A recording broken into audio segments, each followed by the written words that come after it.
faut pas s'arrêter à l'État-providence. Il faut une évaluation réelle de notre structure de gouvernement. Si on veut vraiment aller chercher des réformes qui permettent aujourd'hui à Maurice de réduire les dépenses publiques sans forcément toucher au safety net social et en optimisant la capacité productive du pays, bien, excusez-moi, c'est pas sur la pension qu'on va trouver ça. Encore une fois, c'est dans les institutions. Je vais vous donner un exemple bien simple. Si nous comptons le nombre des fonctionnaires à Maurice, total, hein, moi pas causis dans les ministères, la fonction publique, moi avec les policiers, le personnel hospitalier, etc. Si je ne me trompe pas, on n'est pas loin de 105 000. 105 000 à Maurice. Il y a à Maurice, Monica, ça va bien écrire ça, sinon, 590 000 actifs. 590 000 Mauriciens sont en âge de travailler et travaillent. Dans ces 590 000-là, il y en a 100 000 qui sont des fonctionnaires. Ça représente une part de 17% des actifs à Maurice. 17%.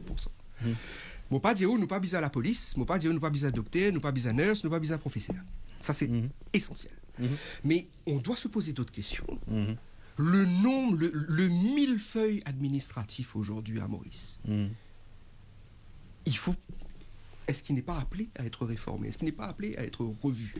Le nombre de doublons qu'il y a dans les administrations. Singapour est un pays de 6 millions d'habitants. Singapour compte 4 070 000 actifs en 2025. Singapour compte 158 000 fonctionnaires. C'est-à-dire, eux, ils sont à un ratio de 3,9%. Et ils ont fait ça sans forcément réduisant le staff dans les institutions, la police, pas du tout. Ils ont juste une vision différente. Singapour, par exemple, il y a 16 ministères. À Maurice, il y a 24 ministères.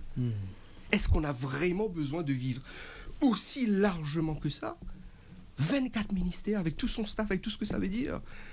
11, c'est pas 12 junior ministères qui servent à quoi? Excusez-moi, ça sert à quoi un junior minister? Ils n'ont aucun pouvoir décisionnel et exécutif. Non, à un moment donné, vous savez, on ne peut pas imposer des politiques d'austérité sans se poser les vraies questions. Oui. Et voilà. Ces vraies questions, malheureusement, politiquement, il y a, selon moi, un vrai manque de courage politique dessus aujourd'hui.